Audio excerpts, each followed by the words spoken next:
नाज़रीन, ज़िले शिकारपुर जे टाउन मदई जी मावा के अहम ख़बर पिया ॾियूं त अल ख़िदमत फाउंडेशन ज़िले शिकारपुर पारां अली मैरिज हॉल मदई जी में एक शानदार ऐं पुरवकार अफ्तार पार्टी मुनाकिद कई वई। तकरीब में अमीर जमात इस्लामी सिंध जनाब काशिफ सईद शेख जिन ख़ुसूसी शिरकत कई। तकरीब के अल ख़िदमत ज़िले शिकारपुर के सदर प्रोफेसर मंजूर आलम भुट्टो इफ्तिताही खिताब किया ऐं आयल मेहमानन जो शुक्रियो अदा किया।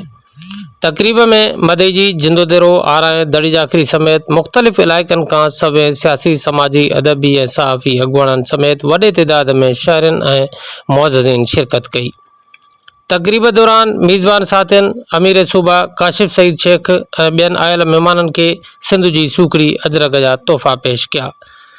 तकरीब के जमात इस्लामी सिंध जे अमीर काशिफ सईद शेख ख़ुसूसी खिताब किया, जॾहिं त जमात इस्लामी के ज़िला अगवान अब्दुर्रहमान मंगरियो इख्तितामी दुआ कराई।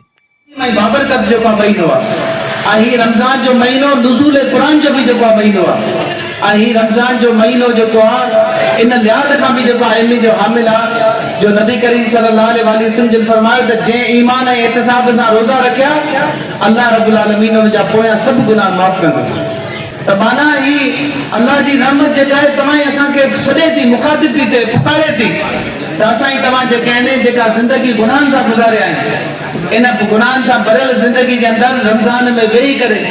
अल्लाह रब्बुल आलमीन खे गिड़गिड़ाए करे रोई करे बानाए करे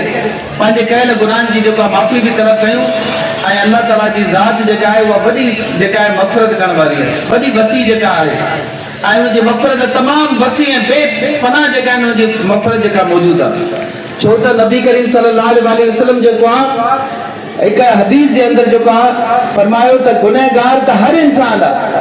पर बेहतरीन गुनहगार हुआ जो हर गुनाह का बाद तौबा तो करे, अल्लाह जे तरफ मोटी तो अचे, अल्लाह जे तरफ वापस जो अचे तो त माना अल्लाह के भी उहे माण्हू पसंद आहिनि। गुनहगार हर इंसान कोई भी जो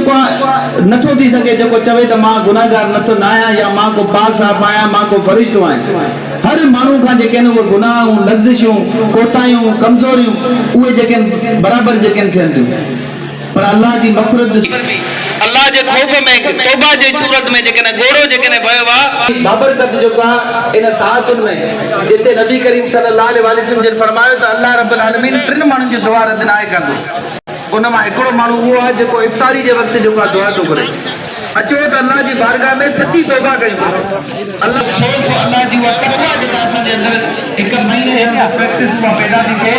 जंहिंजे नतीजे में असांखे सॼो साल जेको आहे वो अल्लाह के खौफ में, वो अल्लाह की तक़वा में, उन परहेज़गारी के अंदर जेका है गुज़ारण के अंदर जेका है हाफ़िज़ करण जो महीनो भी आहे, अल्लाह के कलमे के बुलंद करण जो महीनो भी आहे ऐं अल्लाह जी जेको आहे इन हाकिमियत के नबी करीम सल्लल्लाहु अलैहि वसल्लम जी शरीयत के कायम करण जो जेको महीनो भी आहे। छो ऐं असां तव्हां जे हिस्से के अंदर मौजूद आहियूं सिंध के अंदर या पूरे बड़े सगीर जा जेके योम बाबुल इस्लाम भी जेको चयो थो वञे त मुंहिंजा दोस्तो